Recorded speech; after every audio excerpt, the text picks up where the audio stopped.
affair, and what I'm going to do is something very, very simple. So it does actually follow on from Dave's last slide. So we're in Europe, and we're interested in multi-party systems, and we're interested in what happens in multi-party legislatures, particularly those in which there is a very high level of party discipline, so parties are coming to trying to get things through legislatures while essentially being led by leaders who have a bundle of votes to deliver. So we're talking about weighted voting, essentially. And what I'm going to do is very simple, because it's really, I know there are probably people in this room, many people in this room, who think there's nothing that's model-free, but I'm going to claim that what I'm doing is model-free, or it's something that a set of regularities that runs underneath every model, including the model that we've just seen here, and just derived from very simple arithmetic constraints on forming a legislature. So, because what I'm doing is very simple, indeed, I'm going to have to convince you really that it's interesting, and so my task here is, despite the fact it's very simple, it's nonetheless interesting. So that's what I'm going to try and do. I'm going to motivate it with an example here. Greece 2012 with 2 consecutive elections in a very high-stakes environment. Some thought at the time that the future of the euro was at stake as a result of these elections, because these were the elections that were held in the context of would Greece ratify the bailout deal that was being offered by the EU. Arguably, these are just 2 random draws, or 2 draws from a distribution of possible election results that could have been held. And the result, this result was a complete disaster. This result was success. Europe was saved.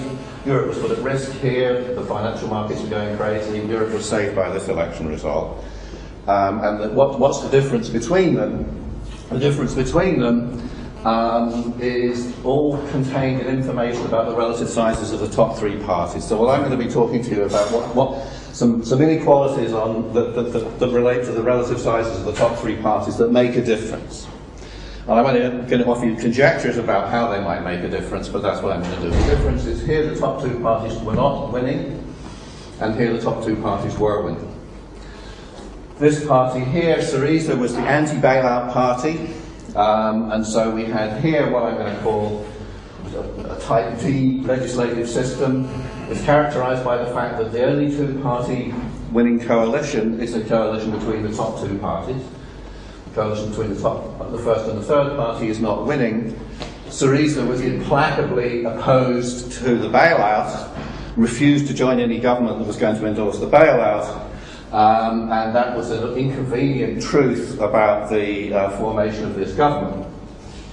With the new draw on the election, Syriza actually increased substantially in its seat share, but lost its power, in a sense, to block the pro-bailout government, because the legislature had flipped into a new state where the first and the third party now contained a legislative majority. And so there was a separate draw from the election results, and the world was very different. So what I'm going to really argue is that there are different legislative worlds that exist in settings where we have 5 or more political parties that are well disciplined, and I'm not going to say anything about what they want or what they want to achieve, other than whatever it is they want to achieve is going to be achieved by getting it through the legislature. So I'm going to claim it's model-free, what I'm doing. I'm not going to say anything about utility functions for the most part. I'm just going to say you have to achieve what you want by getting it through the legislature. I'm going to say it transcends institutional structure, in the sense that institutions are going to make a difference. They're going to impose additional constraints on what's happening here, but they can't transcend the arithmetical constraints that have to be satisfied. And so we can build lots of fancy models on top of this. But these truths are going to be true even for all of those fancy models.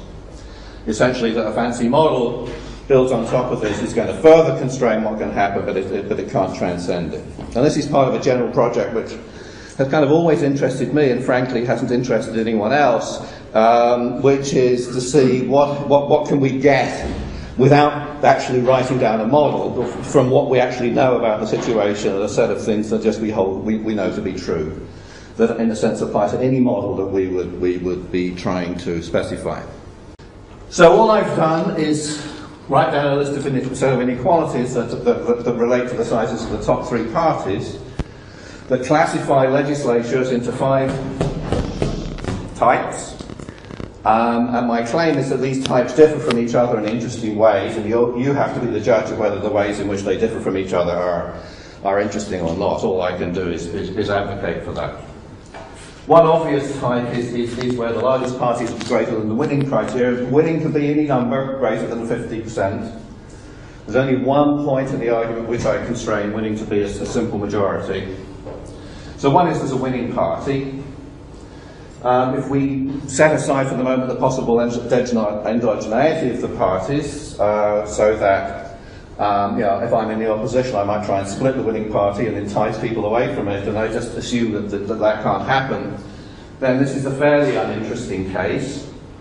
And most of the time we're talking about this class of this set of cases here. So the next constraint first constraint I'm going to impose in situations where the largest party is not winning is that I'm going to go flip to this end here, that the first and second largest parties are not winning. So this is what I'm going to call an open legislature or a type E legislature. So this is a class of legislatures in which the first and second largest parties are not winning, so there can be no two-party winning coalition. Every winning coalition has to have 3 parties. In fact, I'm going to show you that system has to have 5 parties for this condition to be satisfied. And it's a particular class of cases because it means that if you're on the outside of a winning coalition, which is going to have 3 parties, and you're going to try and break up a winning coalition by making an offer, it's always the case that you're going to have to make an offer to at least 2 parties. That you have to induce 2 parties to join you in order to get into the winning coalition. That's the only case. There's always a possible offer that you can make to one party in a winning coalition. So that's an interesting class of cases for that reason. And so within the remainder, we can divide them up according to the remaining set of inequalities. So this is an exclusive and exhaustive partition of the set of all possible legislatures. So we start from the other end. We can take a situation where there's what I call a strongly dominant party. So dominant parties come out of cooperative game theory. So a dominant party is where the largest party, as I define it here, can form a winning coalition with the second and third largest party, but the second and third largest party can't win on their own. So that party is in a position is in a more dominant position. And in fact, we can have a special case here, which is a system-dominant party, where the largest party can form a winning coalition with any other party, which is a kind of apex game. And so that's a kind of B-star special case of a dominant party. And that happens, therefore, if in a situation where the second and third largest party are not winning, but the first and third largest party are winning, and the first and second largest party are winning, but the second and third largest party are not. So that's a particular class of cases that we find ourselves in. On the other hand, the first and third largest party are winning, and the second and third largest party are winning. We're in what I call the top 3 system. I'll show you that. In fact, no other party can ever be pivotal in that situation. And so only the top 3 parties of the system are relevant to forming winning coalitions, absent any statement we might make about any utility function or anything like that. And then the residual set of cases arises here where the top 2 parties are winning, but the first and third largest party are losing, and so the only 2-party winning coalition is the first 2 parties. And so my claim is there are interesting things about that. So what I'm going to show you is, first of all, some interesting kind of accounting identities that highlight things that are true, certainly true about these different cases. And I'm going to show you some empirics that will show you that empirical political outcomes are very different in these different types of legislatures. So to say that this is why you should pay attention to this. So here are some things we know about type B. That's the system with a dominant party. Now these are nothing really theorems or anything like that. They're just like accounting identities. So if we have a strongly dominant largest party, The second and third largest party are a member of every winning coalition that excludes the first largest party. We said that's just certainly true. Only the first largest party belongs to every two-party winning coalition. No other party belongs to every two-party winning coalition. That's certainly true. And here's a piece of numerology here. This is just mysticism that I put in because I don't know what's important, why it's relevant, but it's interesting. Lots of W over 2 stuff comes out in this, and so one of the ways to know that if the first largest party is strongly dominant, the third largest party has to have a size that's less than half the winning threshold. These are just certainly things that are certainly true. So in this top 3 system, which is kind of interesting, for me anyway, regardless of the number of parties, only the 3 largest parties can ever be pivotal. Because the second and third are winning, so the first and fourth can't be winning, and so it essentially follows from that. Every coalition excluding 2 of the 3 largest parties is losing. And in a sense, in the set of winning coalitions, we can substitute any of the 3 largest parties for each other in a winning coalition. So we can go straight to the Shapley value, to the Shapley-Schulich weights, to the minimum integer weights. They're all going to be the same for these parties. We don't have to do any fancy calculation. And that's true even if we have 50 parties in the system. If the second and third largest party are winning, the weights of all the other parties are 0, and the weights of the top 3 are equivalent. And there's another piece of mystical numerology there, which is that means that the second largest party has to be greater than W over 2. This is relevant, I think, for theorists because I observe quite a lot of models of multi-party competition start with the assumption of 3 parties. And the inconvenient truth about this is, of course, nowhere on this planet anyway, possibly on other planets, is there a 3-party system empirically observed.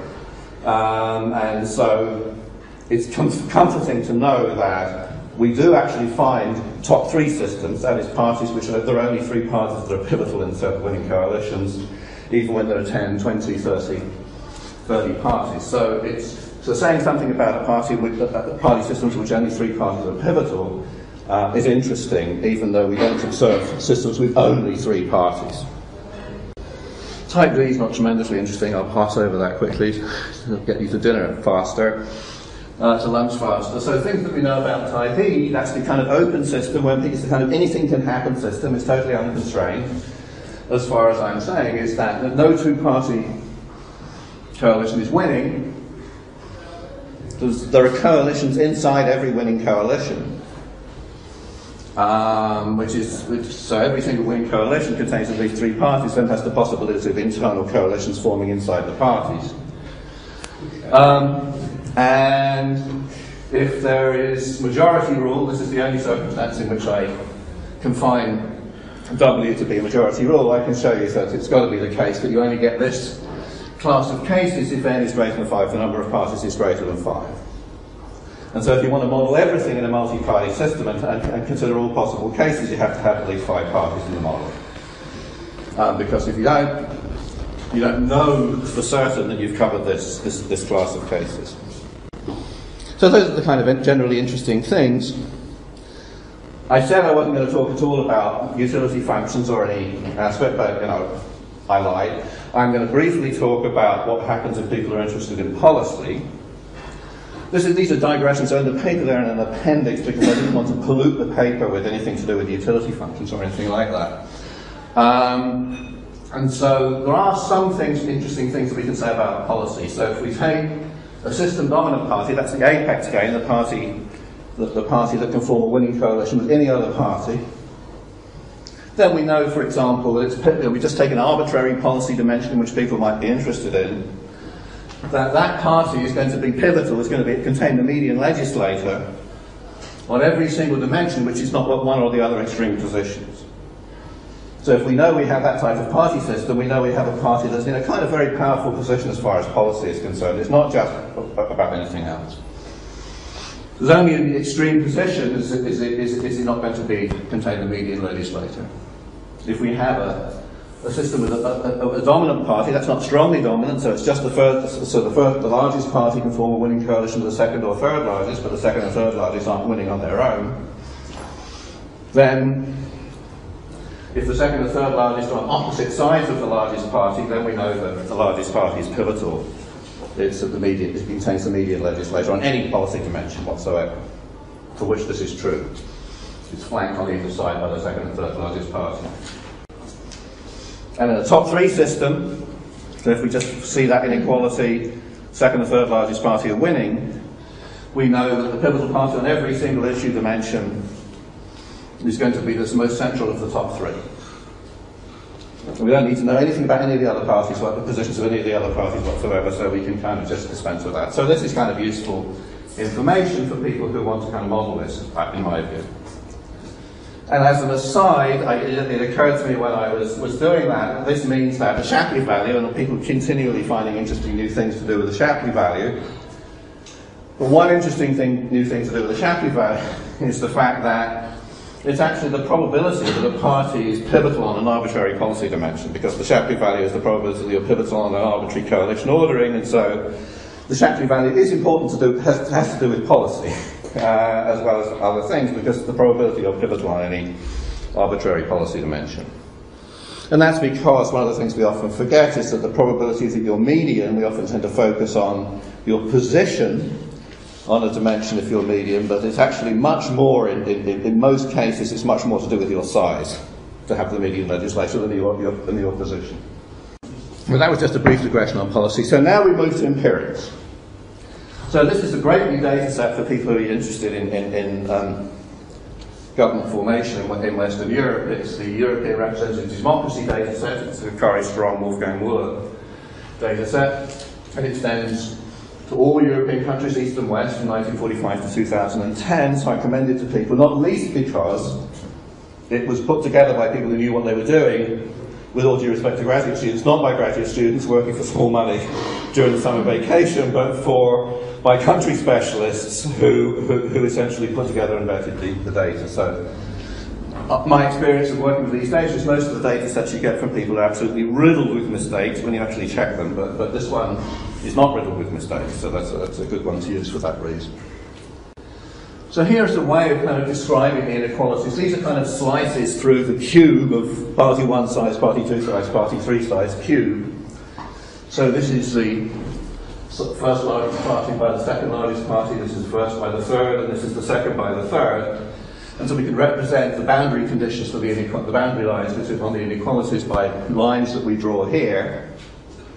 And then we can plot all European post-war governments onto these spaces. And what we're interested in here is how close are governments to the boundary conditions. And we see that the areas of the space close to the boundary conditions between legislative types are quite densely populated. And what this tells us is that if we see each election as just a sort of draw from a distribution of possible election results, it's quite possible we'd have been on one side or the other of this, and so we'd have flipped from one type to the other, and this would have made the sort of difference I'm going to show you happens empirically.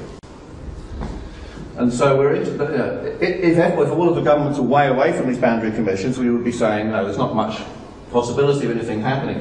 If we sort of think of parties as endogenous, of course, the parties that are close to these boundary conditions, the party systems that are close to these boundary conditions, have political parties where there are huge incentives to try and lure legislators away to defect from one party to another, because you're going to flip the system from one party to another and change the structure of putting together a legislative majority.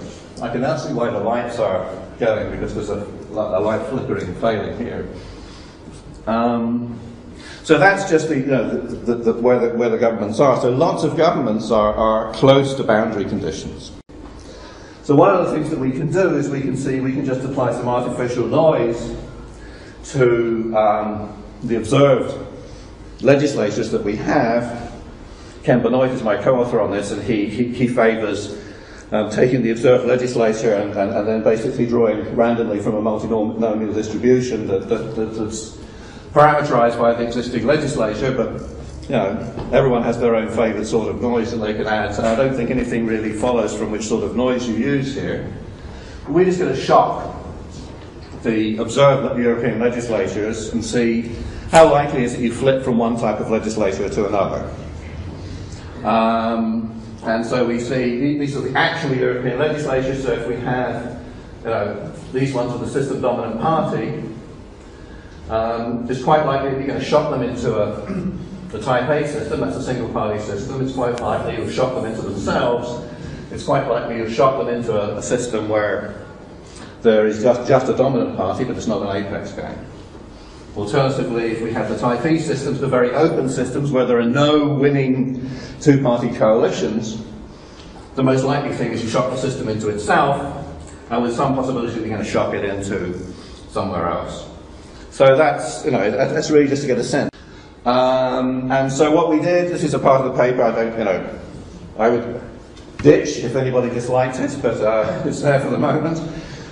Is that what we did was we ran some regressions on these shocked distributions to see, well, what sorts of things make a difference? What sorts of things flip a legislator from one state to another? And there are some interesting things that come out of here. So what we looked at was what will be the effect of a 1% increase in the seat share of the smallest party. This is not something that most people focus on in European results, the size of the smallest party. And it increases the odds of flipping a type B system to a type D system, which undermines the role of the biggest party. This is what happened in Greece, because the largest party became dominant as a result of a bit of a throw of the dice in Greece by 15%. And so it increases the probability of shifting a type C system into a type D system by 40%. So small shocks to the size of even the smallest party can have an effect on political outcomes. But the more interesting stuff on empirics is coming up now. So we look at three things. We're just looking at what are the differences between European legislatures on three things. One, bargaining delays. How long does it take to form a government?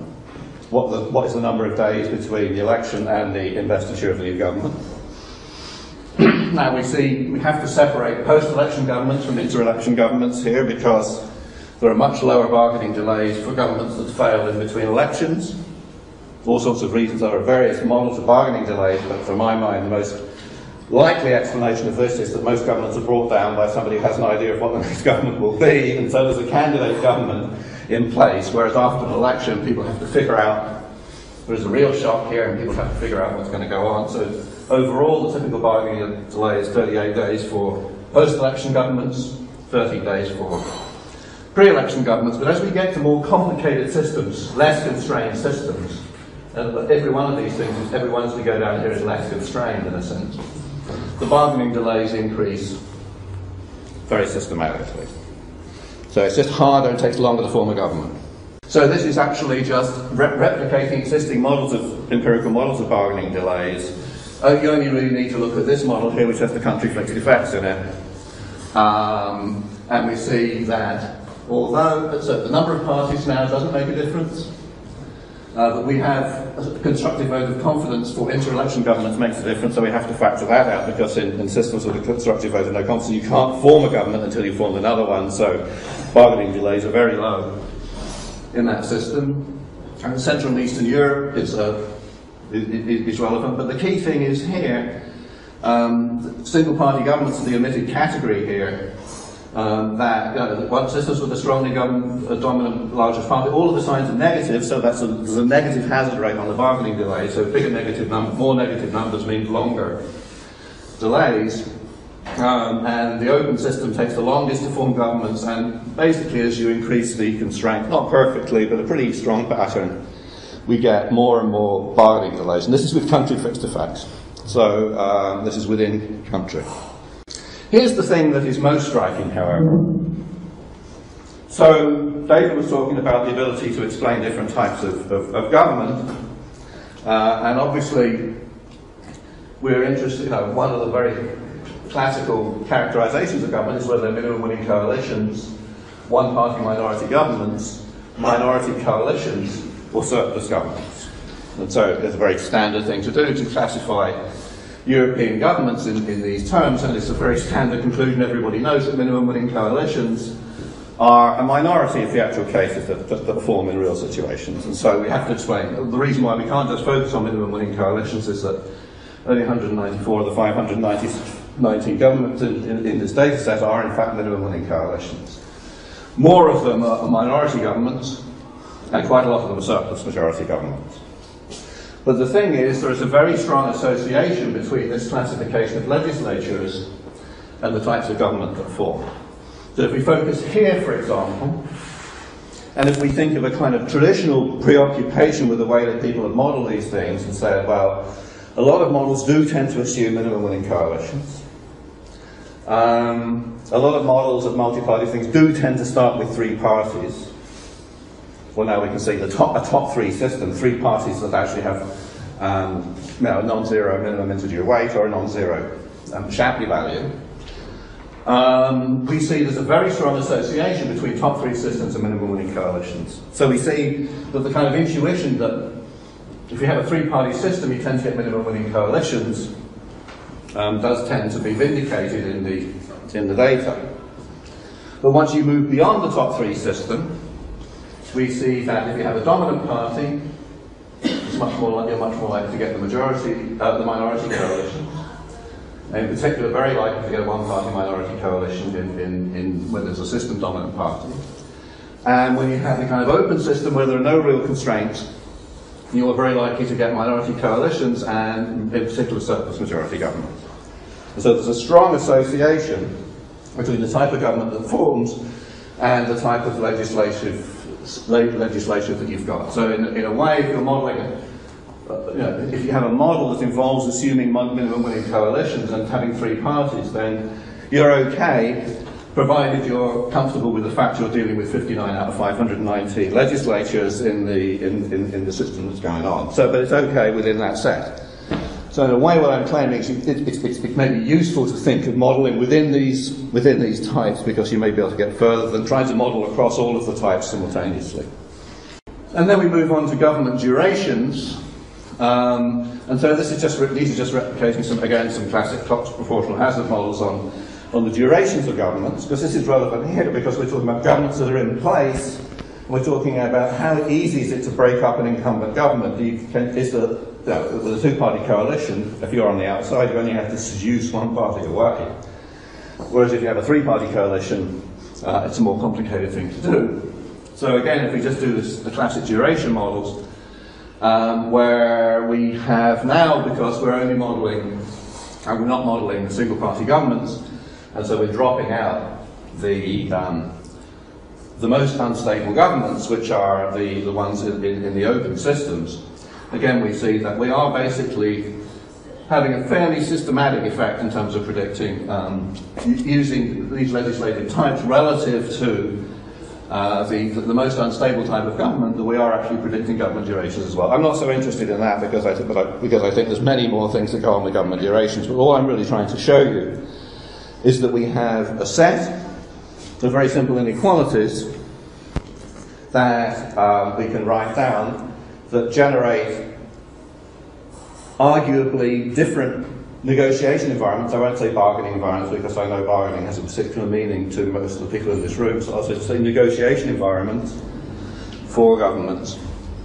And that these manifest in quite striking empirical regularities and differences between the different parties. And so that's exactly the same slide as the one I started with. This is to comfort you. I intended to get us from A to B, and I got us to B, and we're